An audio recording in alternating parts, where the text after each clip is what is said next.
أيها الذين آمنوا لا تلهكم أموالكم ولا أولادكم عن ذكر الله ومن يفعل ذلك فأولئك هم الخاسرون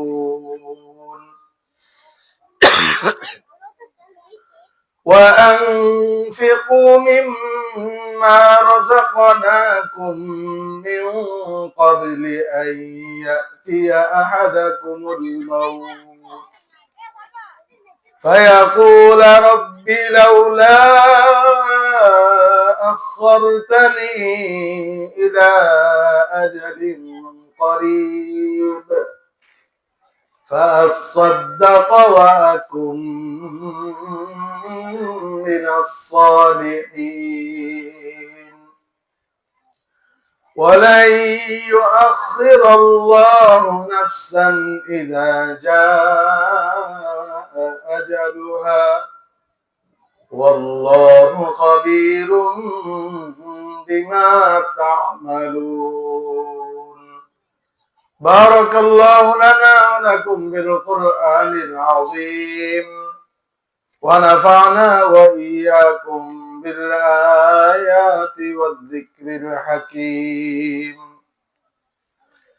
وقال رسول الله صلى الله عليه وسلم لا تزال قدما ابن آدم يوم القيامة حتى يسأل عن خمس: عن عمره فيما أفناه وعن شبابه فيما أبلاه وعن ماله من أين اكتسبه وفيما أنفقه وماذا عمل فيما علم أو كما قال عليه الصلاة والسلام. اللهم صل على محمد وعلى آل محمد كما صليت على إبراهيم وعلى آل إبراهيم إنك حميد مجيد. اللهم بارك على محمد وعلى آل محمد كما باركت على إبراهيم وعلى آل إبراهيم إنك حميد مجيد. بلغ العلا بكماله كشف الدجى بجماله حسنت جميع خصاله صلوا عليه وآله. اللهم صل وسلم وبارك عليه. মহিউস সুন্নাহ ইসলামিয়া মাদ্রাসা গোকর্ণঘাট উত্তরপাড়ার উদ্যোগে আজকের ইসলামী মহাসম্মেলনের শ্রদ্ধাভাজন সভাপতি সাহেব, উপস্থিত তালেবে আলেম ছাত্র ভাইয়েরা এবং পর্দার অন্তরালের অত্যন্ত শ্রদ্ধাভাজন মা ও বোনেরা, আজকের এই ইসলামী মহাসম্মেলন মাদ্রাসা কর্তৃক, অতএব আমরা যারা এদিক সেদিক ঘোরাফেরা করতেছি, অবসর আছি,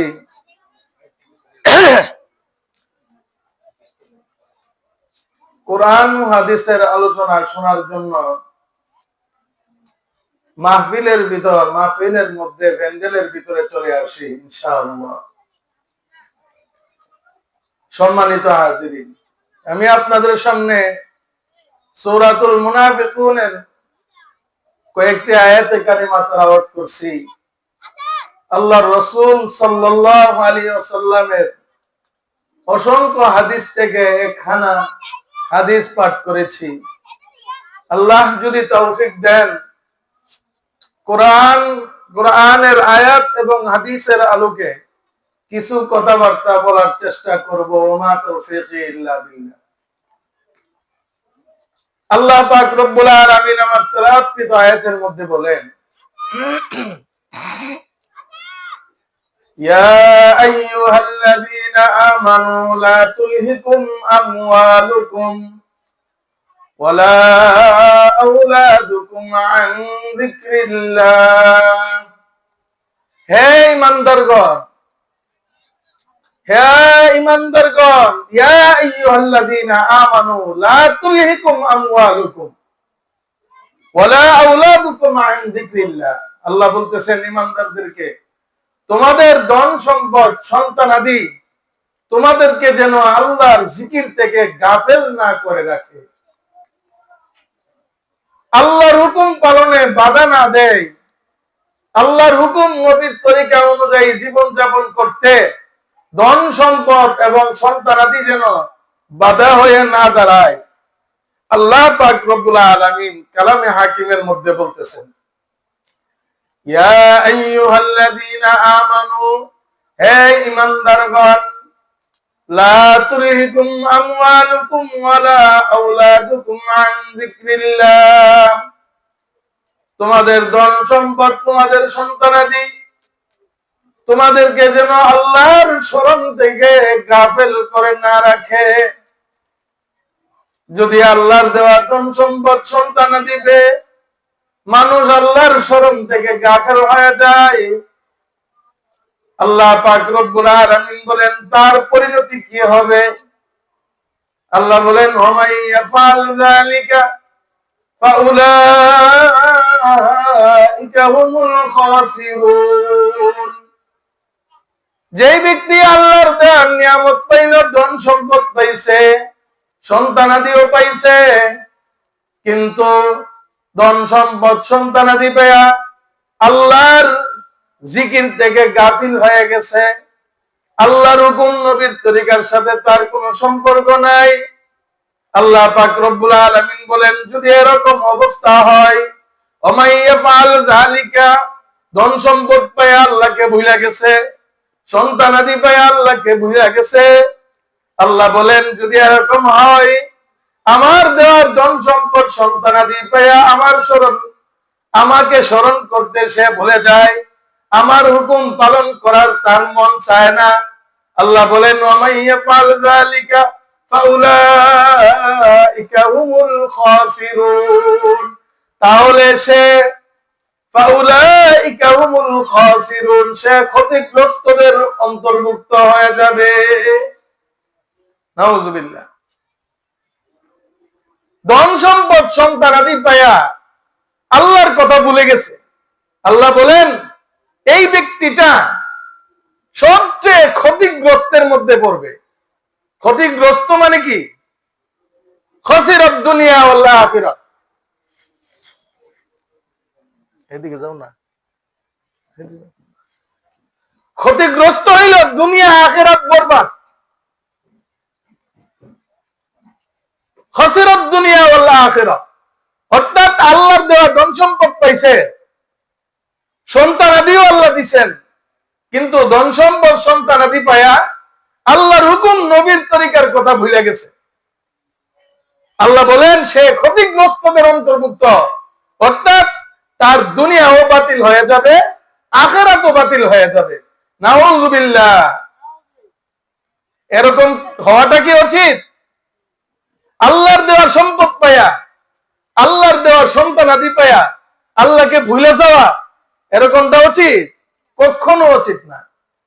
বরং আল্লাহর নিয়ামত পায়া বান্দা যদি আল্লাহর নিয়ামতের শুকরিয়া আদায় করে, কালামে হাকিমের মধ্যে আছে আল্লাহ নিয়ামত আরো বাড়ায় দেন তাকে। আল্লাহ বলেন লাইন শাকারতুম লাযীদান্নাকুম ওয়া লা ইন কাফারতুম ইন্না আযাবী লাশাদীদ। হে আমার বান্দা বান্দীরা, তোমরা যদি আমার দেওয়া নিয়ামত পায়া আমার দেওয়া নিয়ামতের শুকরিয়া আদায় করো, লাযিদান্নাকুম, আমি তোমাদেরকে নিয়ামত আরো বহুগুণে বৃদ্ধি করে দিব। কিন্তু ওয়ালা ইন কাফারতুম ইন্না আযাবি লাশাদীদ, কিন্তু যদি আমার নিয়ামত পায়া তোমরা আমার নিয়ামতের শুকরিয়া আদায় না করো, ধন সম্পদ দিলাম আমার দেয়া নিয়ামত, সন্তানাদি দিলাম আমার দেয়া নিয়ামত, সন্তানাদি ধন সম্পত্তি পায়া যদি আমার হুকুম, নবীর তরিকার কথা, আমার হাবিবের তরিকার কথা ভুলে যাও, তাহলে মনে রেখো ইন্না আযাবি লাশাদীদ, আমার শাস্তি বিরাট ভয়াবহ। নাউযুবিল্লাহ। সকলেই শাস্তির মধ্যে পড়বে। যারা ধন সম্পদ পাইছে আল্লাহর দেয়া নিয়ামত, সন্তানাদি পাইছে আল্লাহর দেয়া নিয়ামত, কিন্তু এগুলিকে সঠিকভাবে ব্যয় করছে না, বরঞ্চ আল্লাহর দেয়া নিয়ামত গুলি আল্লাহ কিভাবে ব্যয় করবেন, এই নিয়ামত ধন সম্পদ কিভাবে ব্যয় করবেন, কিভাবে উপার্জন করবেন, এর বিধিবিধান আল্লাহ কোরআন এবং সুন্নাহর মধ্যে দিয়েছেন। সন্তানাদি আল্লাহ দিয়েছেন, কিভাবে সন্তানাদিদেরকে পরিচালনা করবেন, তাদের জীবন গঠন করবেন, আল্লাহ নিয়ম বলে দিয়েছেন। এই নিয়ম তরিকাকে অনুসরণ করলেই সন্তান নামক নিয়ামতের শুকরিয়া আদায় হবে, আর সম্পত্তির নিয়ামতের শুকরিয়া আদায় হবে। যদি সে দুইটা নিয়ামতকে আল্লাহর হুকুম নবীর তরিকা অনুযায়ী এই দুইটা নিয়ামতকে সে ব্যবহার করে। আল্লাহ কালামে হাকিমের মধ্যে বলেন, ওয়ানফিকু মিম্মা রাযাকনাকুম মিন ক্বাবলি আন ইয়াতিয়া আহাদাকুমুল মাউত। হে আমার বান্দা বান্দীরা, ওয়ানফিকু মিম্মা রাযাকনাকুম, আমি তোমাদেরকে যা কিছু নিয়ামত হিসাবে দিয়েছি, রিজিক হিসাবে দিয়েছি, আমার দেওয়া রিজিকের কিছু অংশ, মিম্মা রাযাকনাকুম, আমার দেওয়া নিয়ামতের কিছু অংশ তোমরা আমার রাস্তায় খরচ করো। আল্লাহ ধন সম্পদ দিয়েছেন, ধন সম্পদের একটা অংশ আল্লাহর জন্য বরাদ্দ রাখতে বলেছেন।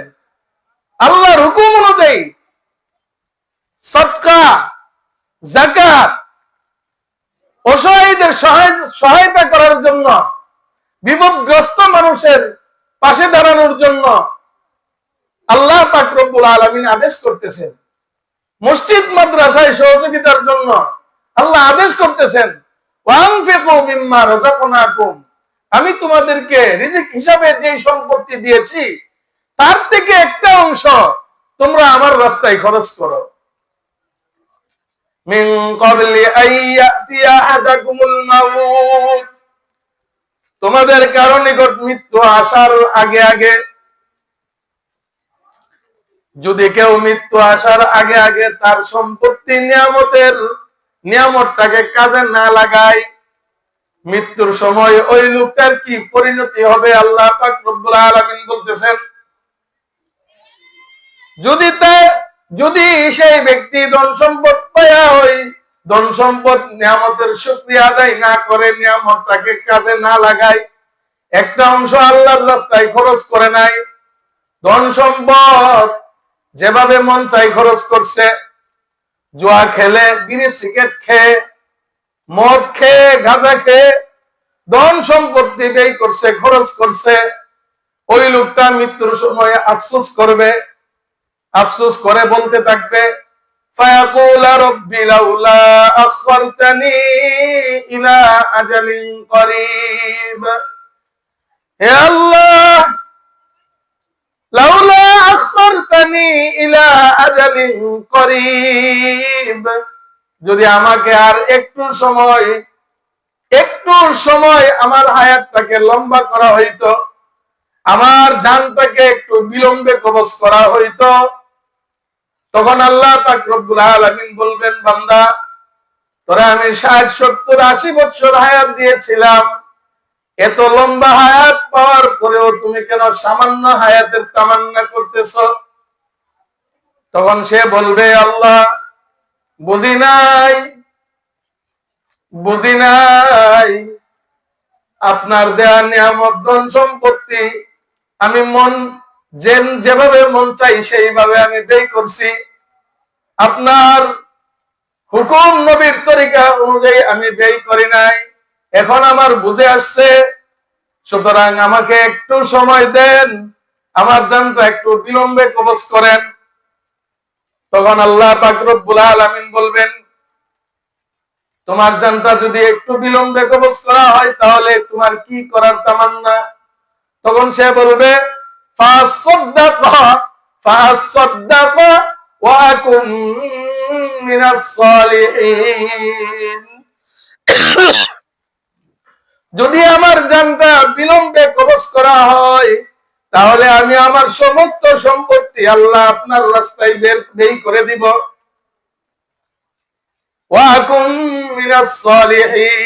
আমি সৎ কর্মশীল বান্দাদের অন্তর্ভুক্ত হয়ে যাব।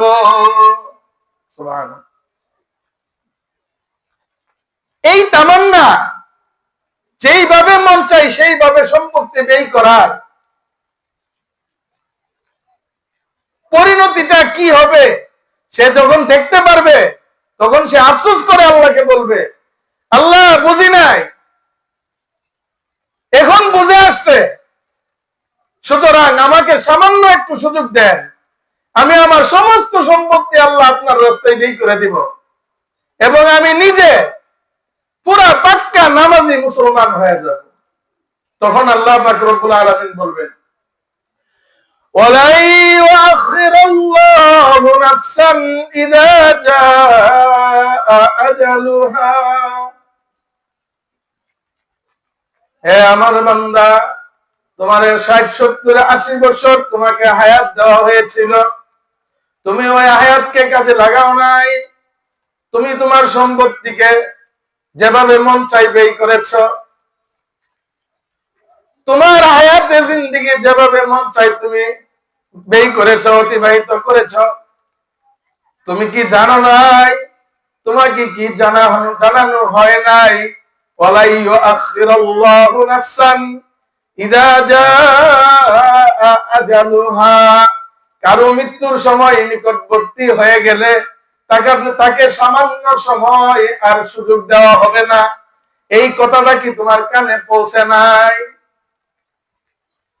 এই কথাটা কি তোমার কানে পৌঁছে নাই যে তোমার মৃত্যুর সময় চলে আসলে তোমাকে সামান্য সময় বিলম্বে তোমার জান কবজ করা হবে না? কেন আজকে তুমি আফসোস করতেছো? ওয়াল্লাহু খাবীরুম বিমা তা'মালুন। আল্লাহ তোমরা যা কিছু করতেছো, আমরা দুনিয়াতে যা কিছু করতেছি সব কিছু আল্লাহ পাক রব্বুল আলামিন খবর রাখে।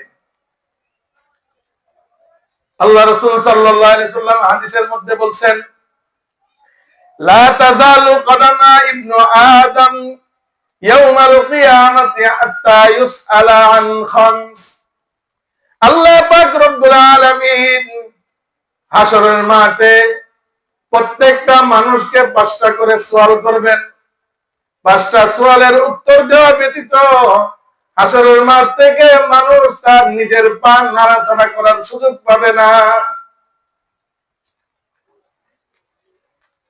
এমন ভয়াবহ পরিস্থিতি কায়েম হবে, প্রত্যেকটা মানুষকে আল্লাহ পাক রব্বুল আলামিন হাশরের মাঠে 5টা প্রশ্ন করবে। 5টা প্রশ্নের উত্তর দেওয়া ব্যতীত মানুষটা হাশরের মাঠ থেকে তার পা নাড়াচাড়া করার সুযোগ পাবে না।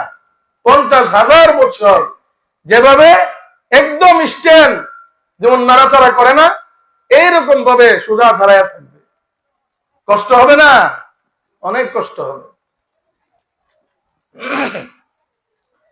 আল্লাহ রাসূল সাল্লাল্লাহু আলাইহি সাল্লাম বলেন, লা তাযালু কদামা ইবনু আদম ইয়াউমাল কিয়ামাতি হাত্তা ইউসআলা আন খামস।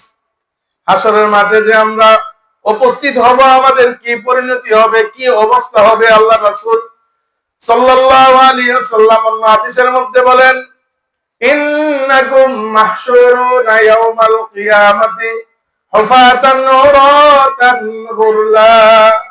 প্রত্যেকটা মানুষ, আল্লাহ রাসূল সাল্লাল্লাহু আলাইহি সাল্লাম বলেন, নিশ্চয় মাহশুরুনা ইয়াউমাল কিয়ামা, নিশ্চয়ই তোমরা হাসরের ময়দানে উপনীত হবে, উপস্থিত হবে।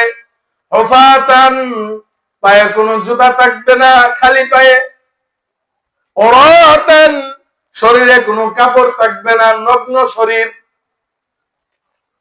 উরাতান গুরলা, মার পেট থেকে সন্তান যেভাবে ভূমিষ্ঠ হয়ে দুনিয়াতে আসে, সেইভাবে প্রত্যেকটা মানুষ হাসরের মাঠে উপস্থিত হবে। এই অবস্থায়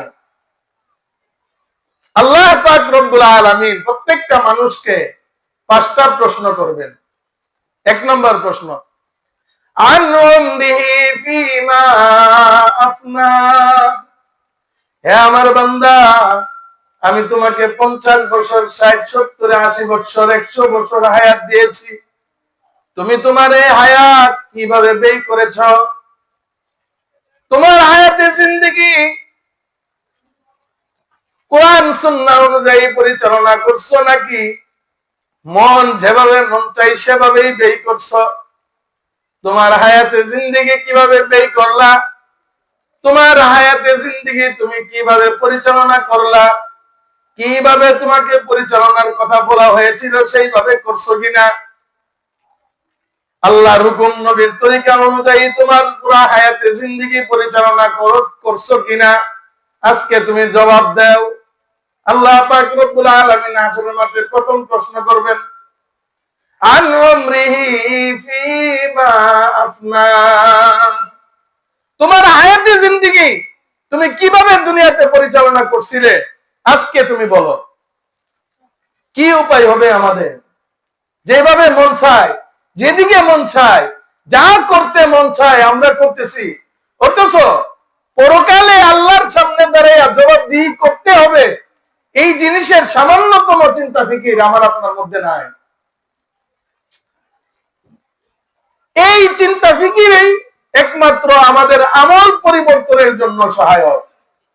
আল্লাহ রাসূল সাল্লাল্লাহু আলাইহি সাল্লাম বলেন, আন উমরিহি ফীমা আফনা। তোমার হায়াতে জিন্দেগি তুমি কিভাবে দুনিয়াতে পরিচালনা করছো সেই ব্যাপারে আল্লাহর পাক রব্বুল আলামিন তোমাকে প্রশ্ন করবেন। এই হায়াতে জিন্দেগির মূল্যবান অংশ যৌবনকাল। আল্লাহ রাসূল বলেন, ওয়ান শাবাবিহি ফীমা আবলা। তোমার হায়াতে জিন্দেগির মূল্যবান অংশ যৌবনকালটাকে তুমি কিভাবে ব্যয় করছো, সেই ব্যাপারেও আল্লাহ পাক রব্বুল আলামিন আমাকে আপনাকে প্রশ্ন করবেন। 3 নম্বর প্রশ্ন, ওয়ান মালিহি মিন আইনা ইকতাসাবা।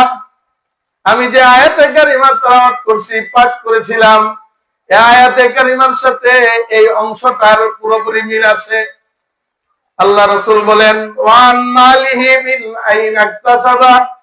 তুমি তোমার দুনিয়ার ধন সম্পদ তুমি কিভাবে উপার্জন করেছিলে। 4 নম্বরে প্রশ্ন করবেন, ফীমা আনফাকা। কিভাবে ধন সম্পত্তি, উপার্জিত সম্পত্তি ব্যয় করেছিলে। 5 নম্বরে প্রশ্ন করবেন, ওমাযা আমিলা ফীমা আলিমা। দুনিয়াতে আল্লাহর হুকুম, নবীর তরিকা যতটুকু জানছিলা, ততটুকু তোমার আমলের মধ্যে ছিল কিনা, তুমি মানছিলা কিনা। এই 5টা প্রশ্নের উত্তর দেওয়া ব্যতীত কোন হাসরেরবাসীর, হাসর মাঠে উপস্থিত কোন আল্লাহর বান্দা বান্দির সাহস হবে না তার পা নাড়াচাড়া করা।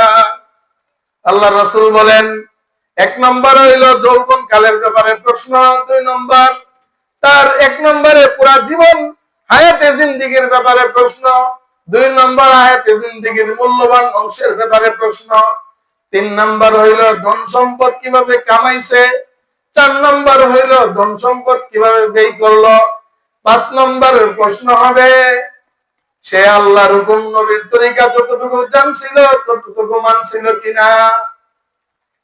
আল্লাহ পাক রব্বুল আলামিন আমাদেরকে আল্লাহর হুকুম, নবীর তরিকা অনুযায়ী আমাদের হায়াতের জিন্দেগি পরিচালনা করার তৌফিক দান করেন। ওয়া আখিরু দাওয়ানা আলহামদুলিল্লাহি রাব্বিল আলামিন। আসসালামু আলাইকুম ওয়া রাহমাতুল্লাহ।